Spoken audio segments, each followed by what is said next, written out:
Kita lihat Yoel pasal 2.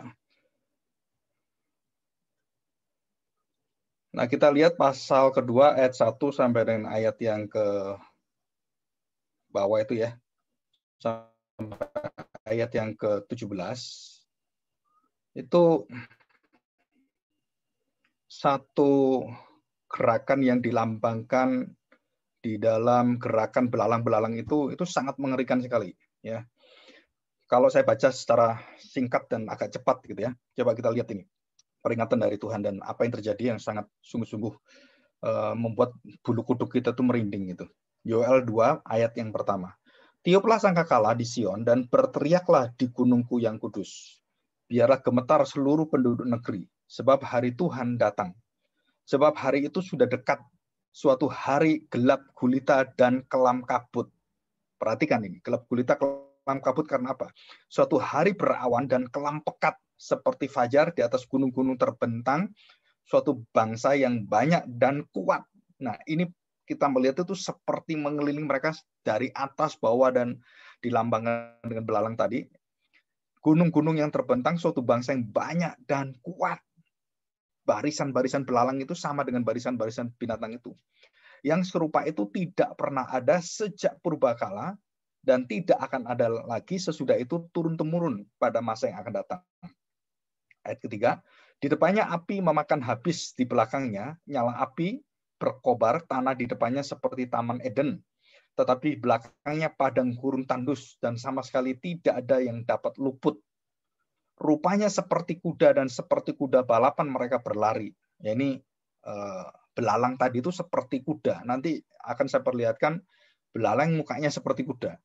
Seperti gemertaknya kereta-kereta, mereka melompat-lompat di atas puncak gunung-gunung seperti geletiknya nyala api dan memakan habis jerami. Seperti suatu bangsa yang kuat, teratur barisannya untuk berperang. Jadi belalang dengan barisan itu diungkapkan dan dikiaskan secara sangat indah sekali. Dan kita lanjutkan 6, terhadapnya bangsa-bangsa gemetar, segala murka bertambah menjadi pucat pasi, seperti pahlawan mereka berlari, seperti prajurit mereka naik tembok, dan mereka masing-masing berjalan terus dengan tidak membelok dari jalannya. Mereka tidak berdesak-desakan, mereka berjalan lurus masing-masing di jalannya, mereka menerobos pertahanan dengan tombak, mereka tidak membiarkan barisannya terputus, jadi itu terus nggak habis-habisnya dan melahap semuanya dan sampai tuntas gitu ya, total semuanya. Mereka menyerbu ke dalam kota, mereka berlari ke atas tembok, mereka memanjat ke dalam rumah-rumah, mereka masuk melalui jendela-jendela seperti pencuri, dan itu mengerikan sekali itu. Di depannya bumi gemetar, langit bergoncang, matahari dan bulan menjadi gelap.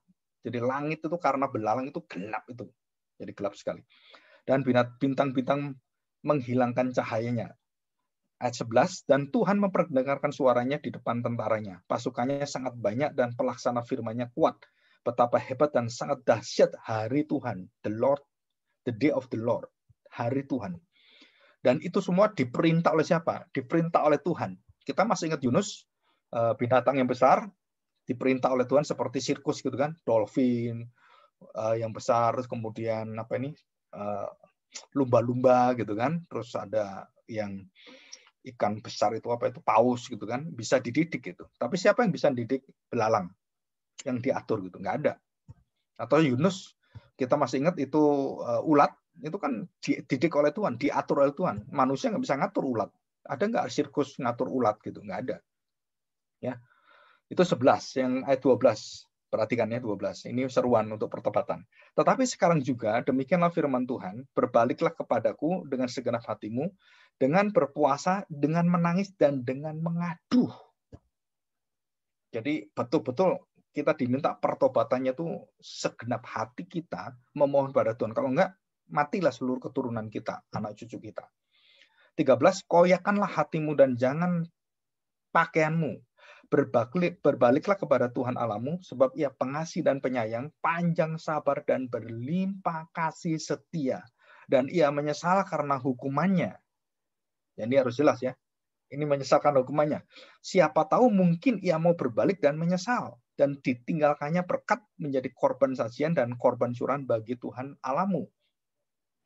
Tiuplah sangkakala di Sion, adakanlah puasa yang kudus, maklumkanlah perkumpulan raya, kumpulkanlah bangsa ini, kuduskanlah jemaah, himpunkanlah orang-orang yang tua, kumpulkanlah anak-anak, bahkan anak-anak yang menyusu, baiklah pengantin laki-laki keluar dari kamarnya, dan pengantin perempuan dari kamar tidurnya.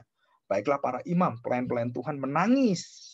Semua suruh nangis, suruh bersujud, menangis di antara balai depan dan mezbah dan berkata, sayangilah ya Tuhan umat-Mu, dan janganlah biarkan milik-Mu sendiri menjadi celah, sehingga bangsa-bangsa menyindir kepada mereka.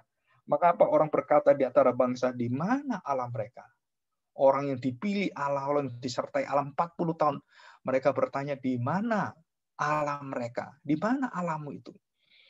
Nah, ini janji Tuhan. Janji Tuhan kepada bangsa yang bertobat. Ya. Jadi ini setelah terjadi satu pengorbanan Kristus, terjadi satu pengorbanan yang hebat di kayu salib, maka terjadilah satu janji Tuhan itu dinyatakan. Janji Tuhan kepada bangsa yang bertobat. Dan ini semua ada menunjuk pada Kristus ya. Tuhan menjadi cemburu karena tanahnya, dan ia belas kasihan kepada umatnya. Tuhan menjawab katanya kepada umatnya, sesungguhnya aku akan mengirim kepadamu gandum, anggur, dan minyak, dan kamu akan kenyang memakannya. Aku tidak akan menyerahkan kamu lagi menjadi celah di antara bangsa-bangsa. Dan kita lihat itu. Gereja Tuhan itu tidak pernah kehilangan harga dirinya. Mau dimusuhi, dihancurkan, dibom, dibakar, dan hamba Tuhannya dibunuh, dipenggal kepalanya, ditembak, dan di apapun semua. Tuhan menyatakan kekuatannya yang luar biasa. Dan gereja Tuhan itu semakin berjaya. Dan sampai akhir zaman nanti. 20 yang datang dari utara itu akan kujauhkan daripadamu, dan akan kuusir ke suatu negeri kering tandus. Ya, barisan mukanya ke laut timur dan barisan belakangnya ke laut barat, maka baunya busuk dan bau anyirnya akan naik, sebab ia telah melakukan perkara yang besar. Jangan takut, hai tanah, bersorak-soralah dan bersukacitalah, sebab juga Tuhan telah melakukan perkara yang besar. Jangan takut, hai binatang-binatang di padang, sebab tanah gembalaan di padang gurun menghijau, pohon menghasilkan buahnya, pohon ara dan pohon anggur memberi kekayaannya. Ya. Jadi ini satu yang luar biasa. Hai Bani Sion, bersorak-soralah dan bersukacitalah karena Tuhan Allahmu, sebab telah diberikannya kepadamu hujan pada awal musim untuk adil dengan adilnya. Dan diturunkannya kepadamu hujan pada awal dan hujan pada akhir musim seperti dahulu. Dan ini dilipatkan oleh Tuhan. Tempat-tempat pengirikan menjadi penuh dengan gandum, dan tempat pemerasan kelimpahan anggur dan minyak. Aku akan memulihkan kepadamu tahun-tahun yang hasilnya dimakan habis oleh belalang pindahan, belalang pelompat, belalang pelahap, dan belalang pengerit. Tentaraku yang besar akan kukirim ke antara kamu. Maka kamu akan makan banyak-banyak menjadi kenyang. Dan kamu akan memuji-muji nama Tuhan Allahmu, yang telah memperlakukan kamu dengan ajaib, dan umatku tidak akan menjadi malu lagi untuk selama-lamanya. Kamu akan mengetahui bahwa aku ini ada di antara orang Israel, bahwa aku ini Tuhan adalah Allahmu, yaitu namanya Yoel. Aku ini Tuhan adalah Allahmu, Elohim. Yahweh adalah Elohim, dan tidak ada yang lain, dan umatku tidak akan menjadi malu lagi untuk selama-lamanya. Jadi kita kalau memiliki Kristus sebagai Tuhan dan Yahweh kita, Allah kita, Bapa adalah Yahweh juga Allah, dan Roh Kudus juga adalah Yahweh kita. Itu artinya apa, Kak? Kita tidak akan dipermalukan dan kita akan menjadi penguasa dan menjadi raja bersama dengan Kristus, dan kita akan memerintah akan bumi ini. Ya. Ayat 28. Kemudian daripada itu akan terjadi bahwa aku akan mencurahkan rohku ke atas semua manusia. Maka anak-anakmu laki-laki dan perempuan akan bernubuat, dan orang-orangmu yang tua akan mendapat mimpi, dan teruna-terunamu akan mendapat penglihatan-penglihatan. Juga atas hamba-hambamu laki-laki dan perempuan akan kucurahkan rohku pada hari itu. Jadi semua yang di Israel itu tidak terkecuali diberkati Tuhan dalam penglihatannya, dalam nubuatannya, dalam pengetahuan mereka, dalam pengenalan mereka, dalam kasih Allah dan janjinya, semua dilimpahkan dengan segenap hati Tuhan. Dan ini kapan terjadi? Terjadi pada hari Pentakosta, dan genap nanti pada pertemuan kita dengan Tuhan, menjadi pertemuan surgawi yang kekal itu. Ya, ayat 30, aku akan mengadakan mujizat-mujizat di langit dan di bumi, darah dan api dan gumpalan asap. Matahari akan berubah menjadi gelap gulita dan bulan menjadi darah sebelum datangnya hari Tuhan. Nah, ini menunjuk kepada hari yang akhir zaman. Tadi itu Israel akan dipulihkan. Dan kemudian yang terakhir future. Jadi future itu yang terakhir, eskatologi. Dikatakan matahari akan berubah menjadi gelap gulita dan bulan akan menjadi darah sebelum datangnya hari Tuhan yang hebat dan dahsyat itu. Dan barang siapa yang berseru kepada nama Tuhan akan diselamatkan. Sebab di Gunung Sion dan di Yerusalem akan ada keselamatan seperti yang telah difirmankan Tuhan. Dan setiap orang yang dipanggil Tuhan akan termasuk orang-orang yang terlepas. Luar biasa ya. Dan Yoel yang ketiga itu adalah bagaimana Allah akan menghancurkan seluruh tentara. Jadi akan menghapuskan belalang yang tadi itu, yang makan belalang pengerip pelompat, terus melahap, dan belalang-belalang pelompat semua itu akan dihabiskan dan dimasukkan ke dalam api pembuangan dan api kebinasaan. Jadi semua itu yang terjadi pada bangsa Israel diubahkan. Dan bukan hanya diubahkan, Tuhan itu akan memberi hukuman yang menghukum Israel. Luar biasa ya. Jadi kita menerima orang memusuhi kita, menjahati kita, dan kita terima itu. Orang menjahati kita kan. Orang menjahati kita itu akan diberikan oleh Tuhan hukumannya. Dan hukumannya melebihi daripada mereka memusuhi kita. Kenapa? Mereka memusuhi kita dengan batas-batas sebagai manusia. Sedangkan Tuhan memusuhi mereka, menghajar mereka dengan kekuatan yang kekal. Dan itu nggak kebayang.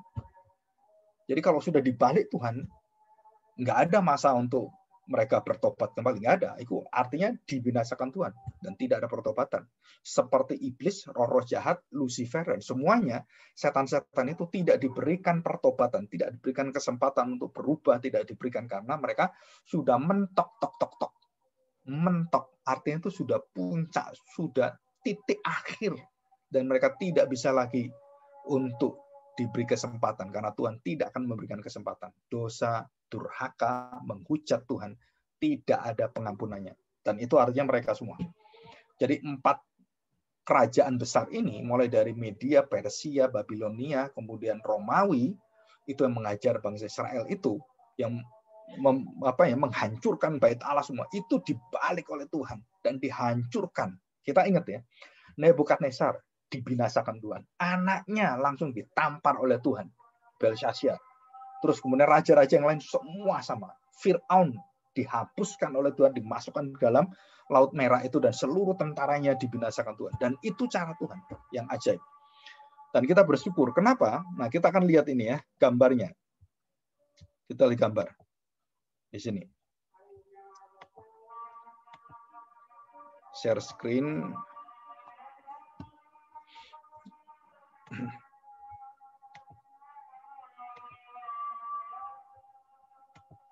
Sorry, sebentar ini kok nggak bisa nih.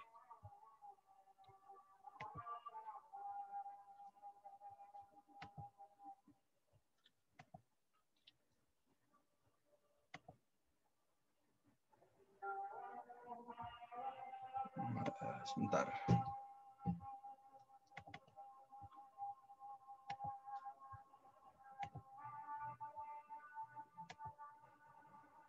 Saya share screen-nya. Saya ulangi aja. Ya, kita akan melihat belalang itu macamnya kayak apa. Ya.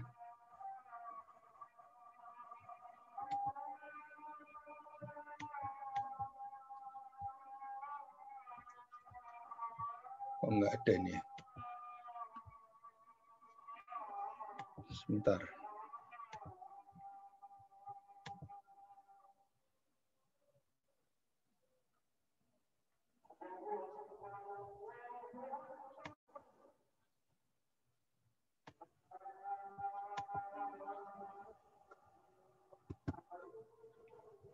Oke. Bentar, sabar sedikit. Oh, nggak keluar ini ya.